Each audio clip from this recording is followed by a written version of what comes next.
কলম্বিয়ায় শক্তিশালী ভূমিকম্পে মৃতের সংখ্যা বেড়ে 265, 70টির বেশি আফটার শক, এখনও নিখোঁজ প্রায় 500। এক প্রজন্ম পর কোটি মানুষ দেখল নাটকীয় সূর্যগ্রহণ, দিনের আলোতেই নেমেছিল রাতের অন্ধকার। যুক্তরাষ্ট্র দক্ষিণ কোরিয়ার যৌথ মহড়ার আগেই ক্ষেপণাস্ত্র ছুড়ল উত্তর কোরিয়া, কিম জং উন দেখালেন তার শক্তিমত্তা। হরমুজের পর এবার বাবেল মানদেব প্রণালীতেও উত্তেজনা, হুতিদের হামলায় নিহত 4 নাবিক। ইরানকে ঘিরে মক্কা জোট নয়, তুরস্কের আশ্বাস, তবুও সৌদিকে তেহরানের কড়া বার্তা। ইরান যুদ্ধের টান পড়েছে মার্কিন অস্ত্র ভাণ্ডারে, উৎপাদন বাড়াতে ছুটছে যুক্তরাষ্ট্র। ফাঁসিতে ঝুলতেই হবে সিরিয়ার সাবেক প্রেসিডেন্ট বাশার আল আসাদকে, দামেস্কের আদালতের রায়। ট্রাম্পের গাজা পরিকল্পনা সরাসরি প্রত্যাখ্যান, কেন এত বড় ঝুঁকি নিচ্ছেন নেতানিয়াহু? ভেনেজুয়েলার পর এবার যুক্তরাষ্ট্রের টার্গেট কিউবা, নতুন নেতা খুঁজছেন মার্কিন প্রেসিডেন্ট ডোনাল্ড ট্রাম্প। গোলাবর্ষণ করেই বিতর্কিত কুরিল দ্বীপপুঞ্জে ভ্লাদিমির পুতিন, জাপানের তীব্র প্রতিক্রিয়া।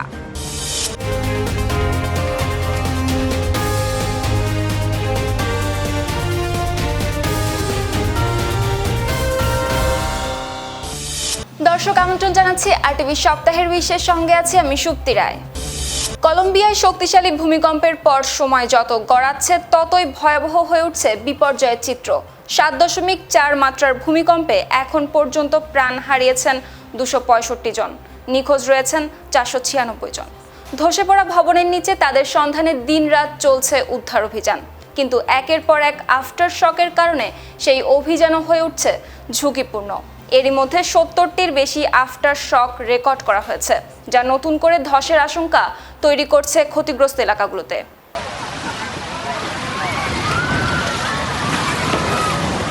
সরানো হচ্ছে একের পর এক ধ্বংসস্তূপ, প্রতিটি ভাঙা ভবনের নিচে চলছে জীবিত মানুষের খোঁজ, কিন্তু সময় যতই যাচ্ছে ততই দীর্ঘ হচ্ছে মৃত্যুর তালিকা। কলম্বিয়ার 7.4 মাত্রার শক্তিশালী ভূমিকম্পে নিহতের সংখ্যা বেড়ে দাঁড়িয়েছে 265 জনে, আর এখনও খোঁজ নেই 496 জনের। এর মধ্যেই 70টির বেশি আফটার শকে বারবার কেঁপে উঠছে মাটি, ফলে নিখোঁজদের সন্ধানে চলা উদ্ধার অভিযানও হয়ে উঠেছে আরও কঠিন। কলম্বিয়ার পশ্চিমাঞ্চলে ভয়াবহ ভূমিকম্পের পর কয়েকদিন পেরিয়ে গেলেও থামেনি উদ্ধার অভিযান।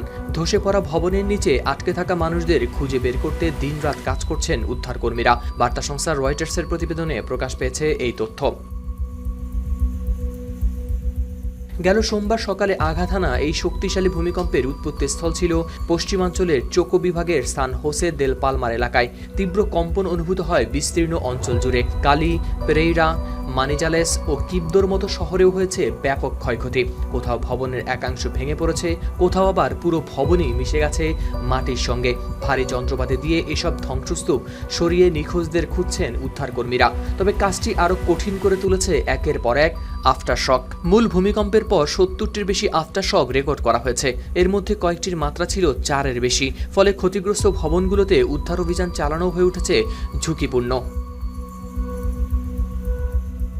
এই বিপর্যয়ে বড় পরীক্ষা হয়ে এসেছে কলম্বিয়ার নতুন প্রেসিডেন্ট আবেলার্দো দে লা এসপ্রিয়েলার জন্য। দায়িত্ব নেওয়ার কয়েকদিনের মধ্যেই তাকে সামলাতে হচ্ছে দেশের অন্যতম বড় প্রাকৃতিক দুর্যোগ। প্রেসিডেন্ট জানান, সরকারের সবচেয়ে বড় অগ্রাধিকার এখন নিখোঁজ মানুষদের খুঁজে বের করা। দুর্গত এলাকায় পাঠানো হচ্ছে জরুরি ত্রাণ ও চিকিৎসা সেবা। একই সঙ্গে ক্ষতিগ্রস্ত সড়ক ও গুরুত্বপূর্ণ অবকাঠামো আবার সচল করার চেষ্টাও চলছে। এদিকে আন্তর্জাতিক সম্প্রদায়ও কলম্বিয়ার পাশে দাঁড়াতে শুরু করেছে। যুক্তরাষ্ট্র প্রায় $1.55 কোটি সহায়তার ঘোষণা দিয়েছে। মেক্সিকো ও এল সালভাদরও উদ্যোগ নিয়েছে সহায়তা পাঠানোর। তবে সবকিছুর আগে এখন লড়াইটা সময়ের সঙ্গে, কারণ নিখোঁজ 496 জন মানুষের পরিবার এখনও অপেক্ষা করছে ধ্বংসস্তূপের ভেতর থেকে প্রিয়জন জীবিত ফিরে আসার একটি খবরের জন্য। প্রায় এক প্রজন্ম পর ইউরোপের আকাশে দেখা গেল বিরল মহাজাগতিক দৃশ্য। সূর্যের সামনে চাঁদ চলে আসায় যুক্তরাজ্যের বেশিরভাগ অঞ্চলই দিনের আলো কমে যায় নাটকীয়ভাবে। আর গ্রিনল্যান্ড, আইসল্যান্ড ও স্পেনের কিছু এলাকায় পূর্ণ সূর্যগ্রহণের ফলে কয়েক মিনিটের জন্য নেমে আসে প্রায় রাতের অন্ধকার। কোটি কোটি মানুষ দেখেছেন এই বিরল দৃশ্য। তবে পৃথিবীর কোথাও না কোথাও পূর্ণ সূর্যগ্রহণ প্রায় ঘটলেও একই জায়গা থেকে তা দেখা অত্যন্ত বিরল।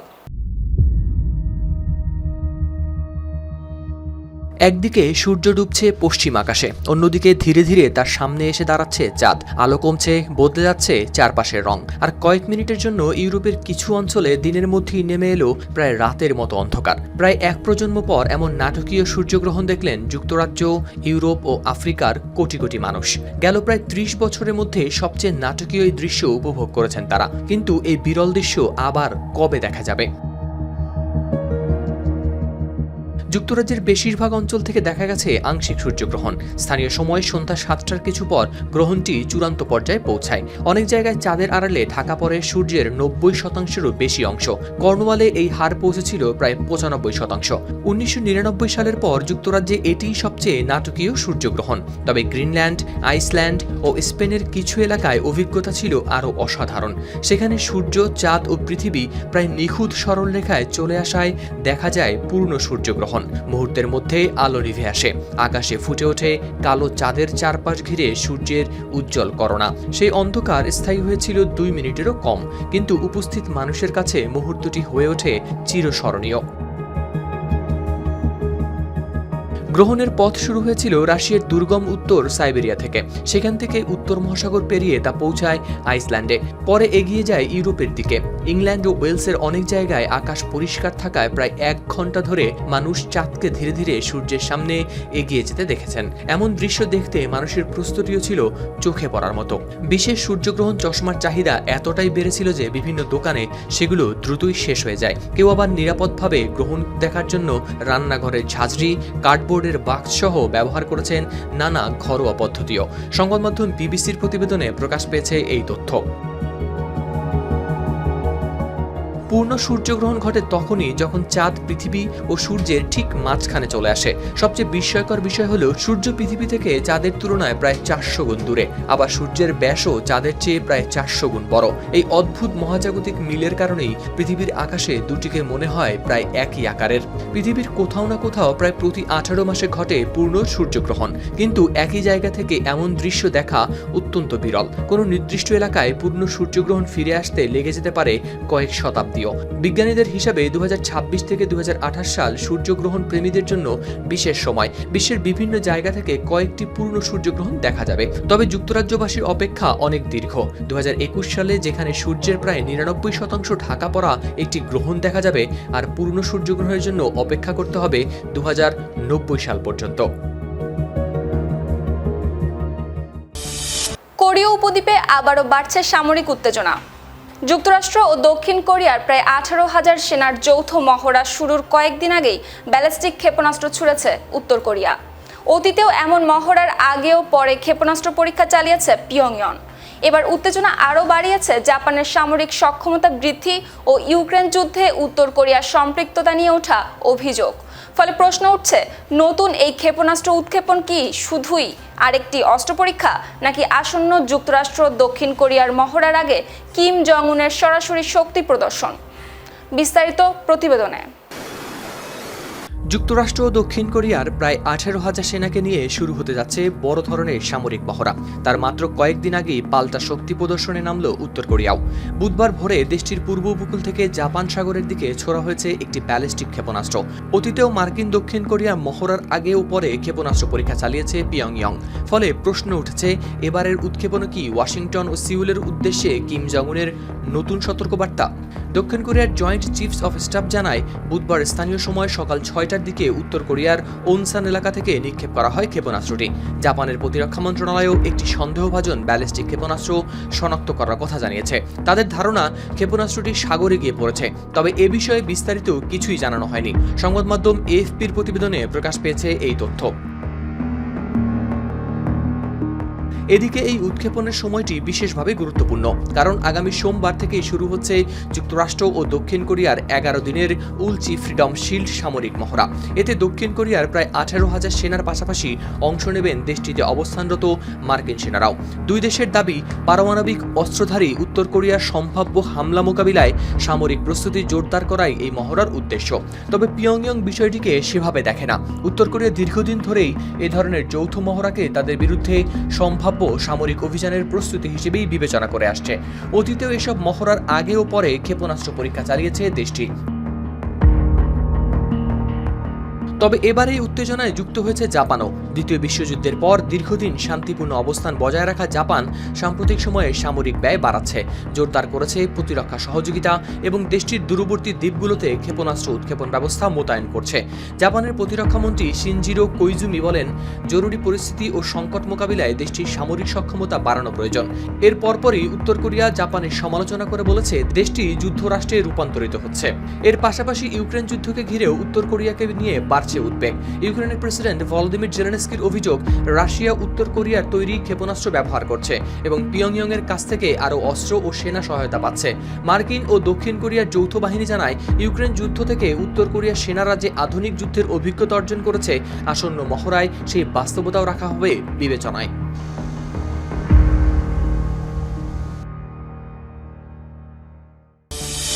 মধ্যপ্রাচ্যের সংঘাত এবার আরও বড় ঝুঁকি তৈরি করেছে আন্তর্জাতিক সমুদ্রপথে। একদিকে হরমুজ প্রণালীতে জাহাজ চলাচল কার্যত অচল, অন্যদিকে বাব এল মানদেব প্রণালীতে সন্দেহভাজন হুতি হামলায় প্রাণ হারিয়েছেন 4 নাবিক। একই দিনে ওমান সাগরে নৌ অবরোধ ভাঙার অভিযোগে আরেকটি বাণিজ্যিক জাহাজে হামলা চালিয়েছে যুক্তরাষ্ট্র। এমন পরিস্থিতিতে বিশ্বের জ্বালানি ও পণ্য পরিবহনের জন্য গুরুত্বপূর্ণ দুটি সমুদ্রপথেই বাড়ছে সংঘাত ও অনিশ্চয়তা। একদিকে কার্যত অচল হরমুজ প্রণালী, অন্যদিকে এবার রক্ত ঝরল লোহিত সাগরের আরেক গুরুত্বপূর্ণ প্রবেশপথ বাব আল মানদেবে। বিশ্বের জ্বালানি ও বাণিজ্যের জন্য গুরুত্বপূর্ণ দুটি সমুদ্রপথেই বাড়ছে সংঘাত। ইরান যুক্তরাষ্ট্র যুদ্ধ থামাতে যখন চলছে কূটনৈতিক চেষ্টা, ঠিক তখনই কয়েক ঘন্টার ব্যবধানে দুটি বাণিজ্যিক জাহাজে ঘটেছে হামলার ঘটনা। হুতিদের হামলায় 4 নাবিক নিহত হওয়ার একই দিনে আরেক জাহাজে হামলা চালিয়েছে যুক্তরাষ্ট্র। ফলে মধ্যপ্রাচ্যের যুদ্ধ এবার সমুদ্রপথে আরও ভয়ঙ্কর হয়ে উঠছে কিনা বাড়ছে সেই আশঙ্কা। মিশরীয় মালিকানাধীন পণ্যবাহী জাহাজ তিয়ামাহ বাব আল মানদেব প্রণালী দিয়ে যাওয়ার সময় পরে সন্দেহভাজন হুতি হামলার মুখে। ইয়েমেনের পরিবহন মন্ত্রণালয়ের তথ্য অনুযায়ী হামলায় নিহত 4 নাবিকের 3 জন পাকিস্তানি ও 1 জন ইন্দোনেশীয়। বার্তা সংস্থা রয়টার্স জানায়, ইরান যুদ্ধ শুরু হওয়ার পর জাহাজে হুতিদের হামলায় এটিই প্রথম প্রাণহানির ঘটনা। হুতিদের নিয়ন্ত্রিত বার্তা সংস্থা সাবার দাবি, জাহাজটিতে সৌদি আরবের জন্য সামরিক সরঞ্জাম নেওয়া হচ্ছিল। তবে এ দাবি নিয়ে সৌদি আরবের পক্ষ থেকে পাওয়া যায়নি তাৎক্ষণিক কোনো বক্তব্য। কিন্তু একই দিনে উত্তেজনা ছড়িয়েছে আরেক সমুদ্রপথেও। ওমান সাগরে পানামার পতাকাবাহী একটি পণ্যবাহী জাহাজে হামলা চালিয়েছে যুক্তরাষ্ট্র। মার্কিন সামরিক বাহিনীর দাবি, জাহাজটি ইরানের বন্দরগুলোর উপর আরোপ করা নৌ অবরোধ ভাঙার চেষ্টা করছিল। বারবার সতর্ক করার পরও জাহাজটি না থামায় মার্কিন নৌবাহিনীর একটি হেলিকপ্টার থেকে 2টি হেলফায়ার ক্ষেপণাস্ত্র ছোড়া হয়। এতে জাহাজটির দিক পরিবর্তনের ব্যবস্থা অকার্যকর হয়ে পড়ে। এই 2 হামলা এমন সময় ঘটল যখন 5 মাস ধরে চলা ইরান যুদ্ধ বন্ধের আলোচনা আবার অনিশ্চিত হয়ে পড়েছে। ইরানের শীর্ষ নিরাপত্তা কর্মকর্তা মোহসেন রেজাই জানান, যুক্তরাষ্ট্র তেহরানের শর্ত না মানলে হরমুজ প্রণালী খুলবে না। যুদ্ধের আগে বিশ্বের মোট তেল ও তরলীকৃত প্রাকৃতিক গ্যাসের প্রায় 1/5 পরিবহন হতো এই পথ দিয়েই। প্রতিদিন চলাচল করত প্রায় 130 থেকে 140টি জাহাজ। অথচ রয়টার্সের তথ্য অনুযায়ী গেল সোমবার হরমুজ দিয়ে গেছে মাত্র 6টি জাহাজ। এখন পরিস্থিতি আরও জটিল।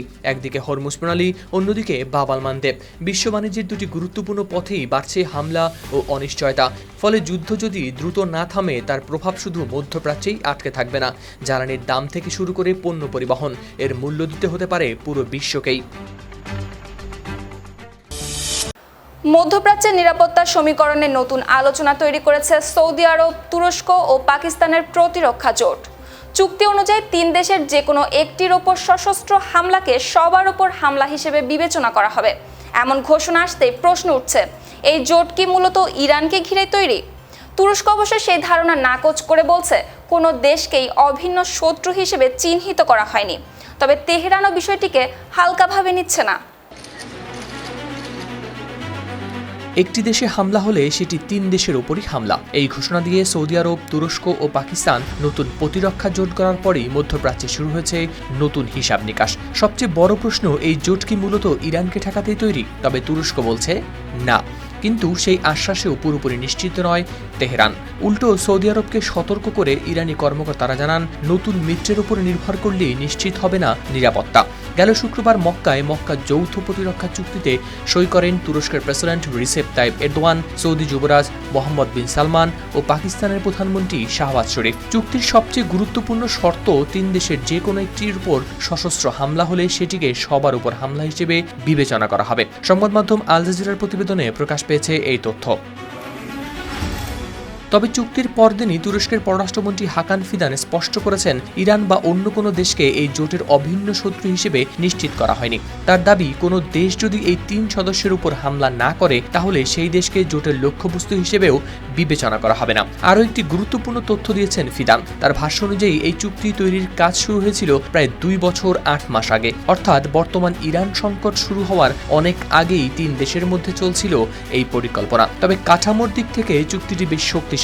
ফিদান এটিকে ন্যাটোর আর্টিকেল 5 এর সঙ্গে তুলনা করেছেন। তবে কোনো সদস্য আক্রান্ত হলেই অন্য 2 দেশ স্বয়ংক্রিয়ভাবে যুদ্ধে নেমে পড়বে, বিষয়টি এমনও নয়। আক্রান্ত দেশকে প্রথমে সাহায্য চাইতে হবে এবং কী ধরনের সহায়তা প্রয়োজন সেটিও জানাতে হবে। পরিস্থিতি অনুযায়ী সেই সহায়তা হতে পারে গোয়েন্দা তথ্য ও সামরিক রসদ সরবরাহ থেকে শুরু করে গোলাবারুদ, এমনকি সামরিক ইউনিট মোতায়েন পর্যন্ত। জোট পরিচালনার জন্য রাজনৈতিক ও সামরিক কমিটি গঠন করা হবে। সেখানে 3 দেশের পররাষ্ট্রমন্ত্রী, প্রতিরক্ষামন্ত্রী ও সামরিক বাহিনীর প্রধানেরা থাকবেন। সৌদি আরবে থাকবে স্থায়ী সচিবালয়, পাশাপাশি যৌথ সামরিক প্রশিক্ষণ, গোয়েন্দা তথ্য বিনিময়, হুমকি মূল্যায়ন ও প্রতিরক্ষা প্রযুক্তিতে সহযোগিতাও বাড়ানো হবে। কিন্তু তুরস্কের এসব ব্যাখ্যার পরও তেহরান থেকে এসেছে সতর্কবার্তা।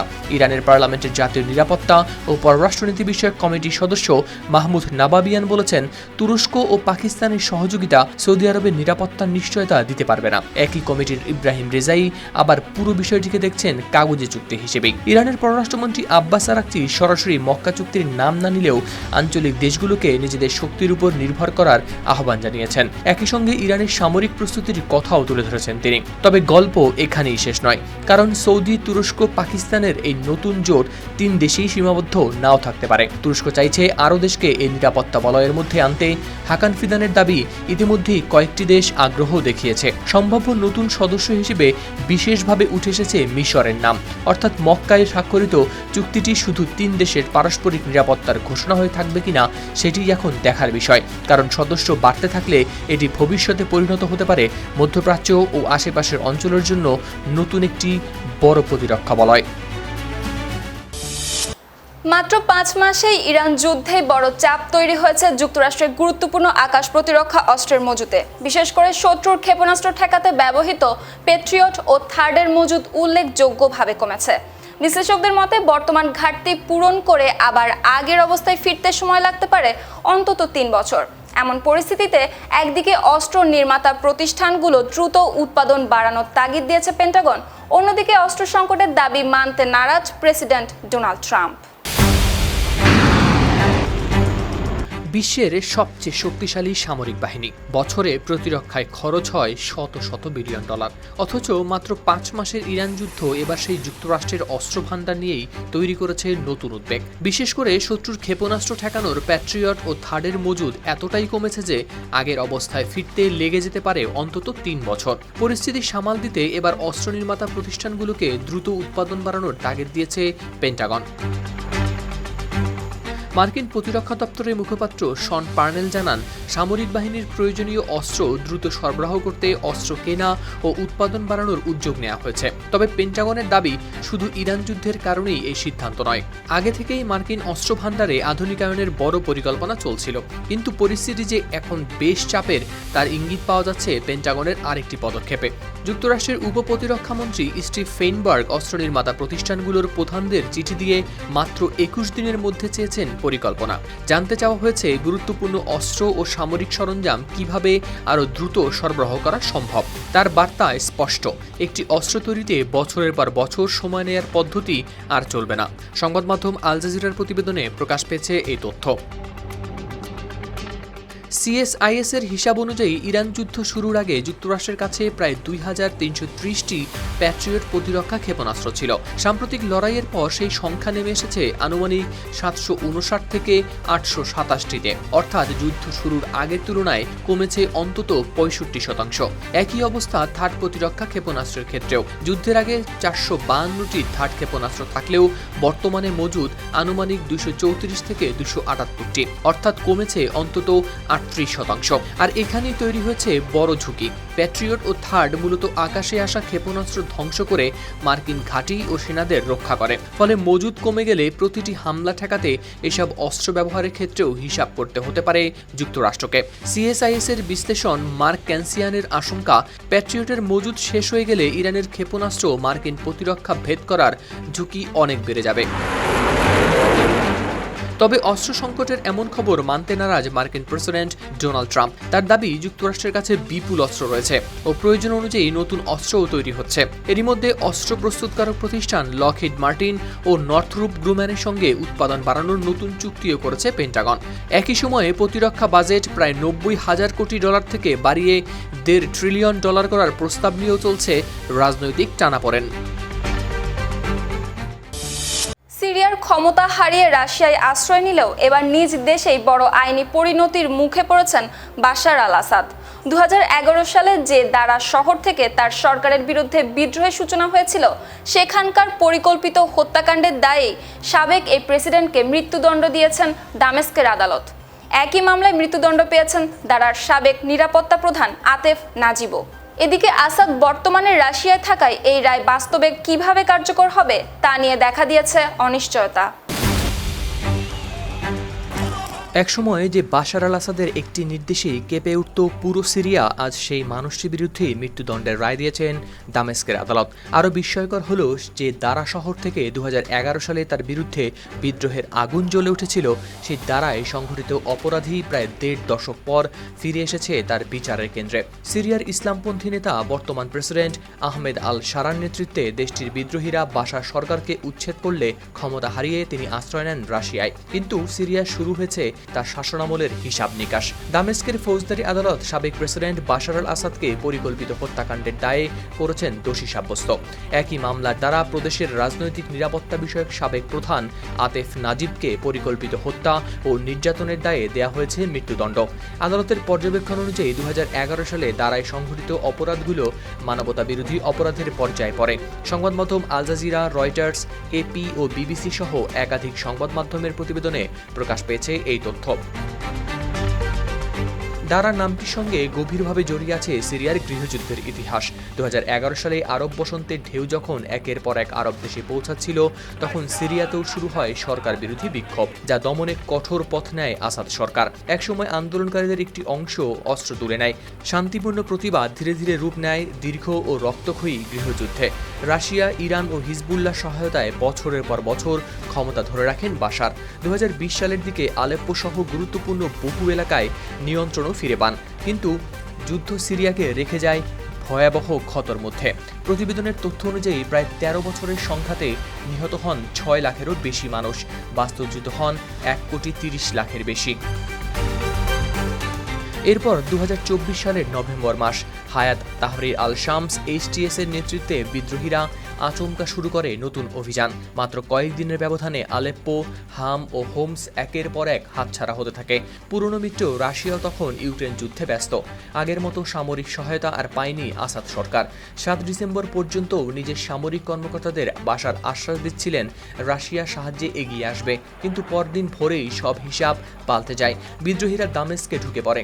বাশার রাজধানী ছেড়ে প্রথমে লাতাকিয়ায় যান, সেখানকার রুশ বিমান ঘাঁটি থেকে তাকে নিয়ে যাওয়া হয় মস্কোয়। এর মধ্য দিয়েই সিরিয়ার শেষ হয় আসাদ পরিবারের 53 বছরের শাসন। একসময় বাবা হাফিজ আল আসাদের কাছ থেকে উত্তরাধিকার সূত্রে পাওয়া ক্ষমতা 2 দশকের বেশি সময় ধরে রেখেছিলেন বাশার। সংস্কারের প্রতিশ্রুতি দিয়ে শুরু করলেও শেষ পর্যন্ত তার শাসন পরিচিতি হয়ে ওঠে দমনপীড়ন, যুদ্ধ ও রক্তপাতের ইতিহাস হিসেবে। আজ তিনি সিরিয়ার বাইরে রাশিয়ায়, কিন্তু দামেস্কের আদালতের এই মৃত্যুদণ্ডের রায় যেন সম্পূর্ণ করল একটি ঐতিহাসিক বৃত্ত। যে দারায় তার বিরুদ্ধে প্রথম বিদ্রোহের আগুন জ্বলেছিল, সেই দারার অপরাধী এবার ফিরে এলো তার মৃত্যুদণ্ডের রায় হয়ে। গাজা যুদ্ধ বন্ধের প্রশ্নে এবার প্রকাশ্যে মতবিরোধ দেখা দিয়েছে ডোনাল্ড ট্রাম্প ও বেনিয়ামিন নেতানিয়াহুর মধ্যে। হামাসের নিরস্ত্রীকরণের সঙ্গে ধাপে ধাপে ইসরায়েলি সেনা প্রত্যাহারের ট্রাম্পের যে পরিকল্পনা, সেটি সরাসরি প্রত্যাখ্যান করেছেন নেতানিয়াহু। তিনি জানান, হামাস পুরোপুরি অস্ত্র না ছাড়া পর্যন্ত গাজা থেকে সেনা সরাবে না ইসরায়েল। এদিকে সামনেই ইসরায়েলের নির্বাচন, ফলে ধারণা করা হচ্ছে দীর্ঘদিনের মিত্র ট্রাম্পের পরিকল্পনার বিরোধিতা করে নেতানিয়াহু আসলে নিজের ডানপন্থী ভোট ব্যাংক ও ক্ষমতা ধরে রাখতেই বেশি গুরুত্ব দিচ্ছেন। একদিকে সবচেয়ে গুরুত্বপূর্ণ মিত্র যুক্তরাষ্ট্রের প্রেসিডেন্ট ডোনাল্ড ট্রাম্প, অন্যদিকে নিজের ক্ষমতা ধরে রাখার লড়াই। শেষ পর্যন্ত দ্বিতীয়টিকেই যেন বেছে নিলেন ইসরায়েলের বর্বর প্রধানমন্ত্রী বেনিয়ামিন নেতানিয়াহু। গাজায় যুদ্ধ থামাতে ট্রাম্পের 15 দফা পরিকল্পনা সরাসরি প্রত্যাখ্যান করেছেন তিনি। শুধু একবার নয়, একই কথা দুবার জোর দিয়ে বলেছেন ইসরায়েল কোনোভাবেই এই পরিকল্পনা মানবে না। কিন্তু যে ট্রাম্প এতদিন ইসরায়েলের সবচেয়ে বড় সমর্থকদের একজন, তাকেই হঠাৎ এভাবে খেপিয়ে তোলার ঝুঁকি কেন নিচ্ছেন নেতানিয়াহু? এর উত্তর লুকিয়ে আছে ট্রাম্পের পরিকল্পনার সবচেয়ে গুরুত্বপূর্ণ একটি শর্তে। ট্রাম্পের গঠিত বোর্ড অফ পিস বা শান্তি পর্ষদের পরিকল্পনা অনুযায়ী হামাসের নিরস্ত্রীকরণ ও গাজা থেকে ইসরায়েলি সেনা প্রত্যাহার দুটি প্রক্রিয়া ধাপে ধাপে পাশাপাশি চলার কথা। অর্থাৎ হামাস যতটা অস্ত্র সমর্পণ করবে তার সঙ্গে সামঞ্জস্য রেখে গাজার বিভিন্ন অবস্থান থেকে সেনা সরাবে ইসরায়েল। কিন্তু এখানেই আপত্তি নেতানিয়াহুর। তার অবস্থান হলো হামাস আগে পুরোপুরি নিরস্ত্র হবে, ভারী থেকে হালকা সব অস্ত্র ছাড়তে হবে। সেটি নিশ্চিত হওয়ার আগে গাজা থেকে এক চুলো সেনা সরাবে না ইসরায়েল। আর এই অবস্থানই সরাসরি সংঘাত তৈরি করেছে ট্রাম্পের রোডম্যাপের সঙ্গে। সংবাদ মাধ্যম CNN-এর প্রতিবেদনে প্রকাশ পেয়েছে এই তথ্য। বিষয়টি ট্রাম্পের জন্য গুরুত্বপূর্ণ। ইরান নীতিতে বড় ধাক্কার পর তিনি এখন গাজায় একটি রাজনৈতিক সাফল্য দেখাতে চাইছেন। তার দাবি, হামাসকে সম্পূর্ণ নিরস্ত্রীকরণের লক্ষ্যে একটি ঐতিহাসিক সমঝোতার পথ তৈরি হয়েছে। এমন সময় নেতানিয়াহুর প্রকাশ্য প্রত্যাখ্যান সেই উদ্যোগকেই ফেলেছে অনিশ্চয়তার মুখে। তাহলে নেতানিয়াহু কেন নিচ্ছেন এত বড় ঝুঁকি? এর পেছনে বড় কারণ হতে পারে ইসরায়েলের নির্বাচন। সাধারণ নির্বাচন হতে আর 12 সপ্তাহেরও কম সময় বাকি। জনমত জরিপেও নেতানিয়াহুর অবস্থান খুব একটা স্বস্তিদায়ক নয়। ক্ষমতায় ফিরতে হলে আবারও তার প্রয়োজন হতে পারে কট্টর ডানপন্থী দলগুলোর সমর্থন। আর এই মিত্ররা গাজা থেকে সেনা প্রত্যাহারের বিরোধী। আন্তর্জাতিক বাহিনী মোতায়েন থেকে শুরু করে পুনর্গঠন, বিভিন্ন ইস্যুতেই নেতানিয়াহুর উপর তাদের চাপ বাড়ছে। ফলে ট্রাম্পকে সন্তুষ্ট করার চেয়ে নিজের ডানপন্থী ভোট ব্যাংক ও ভবিষ্যৎ জোর ধরে রাখাই এখন নেতানিয়াহুর জন্য হয়ে উঠেছে বেশি জরুরি। তবে শুধু কট্টরপন্থীদের চাপই নয়, ইসরায়েলের অনেক ভোটার ট্রাম্পকে সমর্থন করলেও গাজায় ইসরায়েলের সামরিক সিদ্ধান্ত নেওয়ার স্বাধীনতা ওয়াশিংটন সীমিত করুক, এটা তারা চান না। অন্যদিকে হামাস এখনও বলছে তারা রোডম্যাপের প্রতি প্রতিশ্রুতিবদ্ধ। যদিও সংগঠনটি শেষ পর্যন্ত সব অস্ত্র সমর্পণ করবে কিনা তা নিয়েও রয়েছে বড় প্রশ্ন। ফলে গাজা শান্তি পরিকল্পনা এখন দাঁড়িয়ে আছে এক জটিল রাজনৈতিক সমীকরণের সামনে। ট্রাম্প চান একটি চুক্তি ও রাজনৈতিক সাফল্য, হামাস চাইছে সেনা প্রত্যাহারের নিশ্চয়তা, আর নেতানিয়াহু চাইছেন আগে হামাসের সম্পূর্ণ নিরস্ত্রীকরণ, একই সঙ্গে সামনে তার নিজেরও নির্বাচন। ভেনেজুয়েলার পর এবার কিউবাকে ঘিরে নতুন কৌশল নিয়ে এগোচ্ছেন ট্রাম্প প্রশাসন।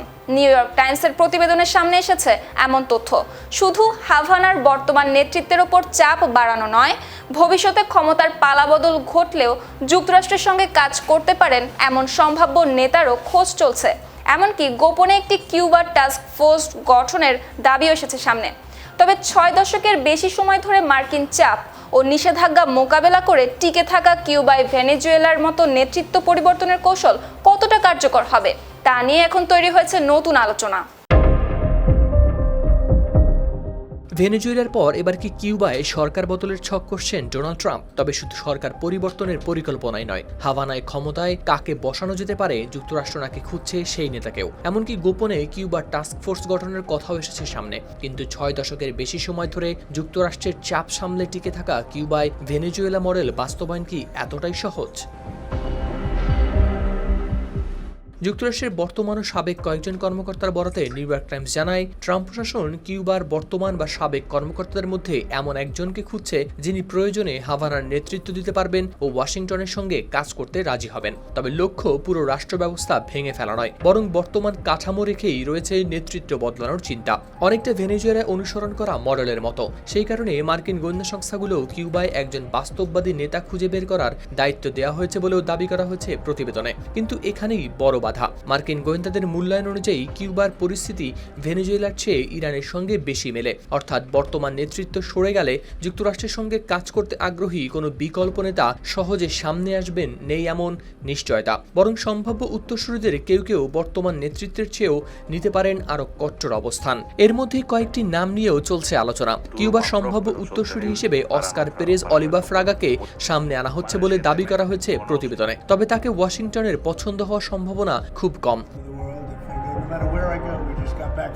অন্যদিকে সাবেক প্রেসিডেন্ট রাউল কাস্ট্রোর নাতি রাউল জি রদ্রিগেজ কাস্ট্রো এবং বর্তমান স্বরাষ্ট্রমন্ত্রী লাসারো আলবের্তো আলভারেস কাসাসকে নিয়েও মার্কিন কর্মকর্তাদের আগ্রহ থাকতে পারে বলে উল্লেখ করা হয়েছে প্রতিবেদনে। একই সঙ্গে কিউবার উপর চাপও বাড়াচ্ছে ওয়াশিংটন। ট্রাম্প প্রশাসন চায় হাভানা অর্থনীতি আরও উন্মুক্ত করুক, মার্কিন ব্যবসার প্রবেশাধিকার বাড়াক, যুক্তরাষ্ট্র থেকে তেল কিনুক এবং রাশিয়া ও চীনের গোয়েন্দা তৎপরতার সঙ্গে যুক্ত ব্যক্তিদের সরিয়ে দিক। এর বিপরীতে নিষেধাজ্ঞা কিছুটা শিথিল করা ও মানবিক সহায়তা বাড়ানোর মতো সুবিধা দেওয়ার কথাও রয়েছে বিবেচনায়। সবচেয়ে তাৎপর্যপূর্ণ দাবি হলো সিআইএ গোপনে একটি কিউবা টাস্কফোর্স গঠন করেছে, ফলে কিউবার উপর আরও সমন্বিত চাপ তৈরির প্রস্তুতি চলছে বলেই ইঙ্গিত পাওয়া গেছে। তবে ইতিহাস বলছে কিউবায় নেতৃত্ব পরিবর্তন করানো ওয়াশিংটনের জন্য সহজ কোনো কাজ নয়। ভেনেজুয়েলার মডেল অন্য দেশে প্রয়োগের চেষ্টার ফলও এক হয়নি সব জায়গায়। রাশিয়া ও জাপানের কয়েক দশকের পুরনো ভূখণ্ড বিরোধে নতুন করে উত্তেজনা তৈরি করেছে ভ্লাদিমির পুতিনের কুরিল দ্বীপপুঞ্জ সফর। সাখালিন উপকূলে রুশ নৌবাহিনীর সামরিক মহড়া পর্যবেক্ষণের পরই প্রথমবারের মতো বিতর্কিত ইতুরুপ দ্বীপে গিয়েছেন তিনি। দ্বীপটি বর্তমানে রাশিয়ার নিয়ন্ত্রণে থাকলেও নিজেদের ভূখণ্ড বলে দাবি করে জাপান। তাই পুতিনের এই সফর নিয়ে তীব্র প্রতিবাদও জানিয়েছে টোকিও।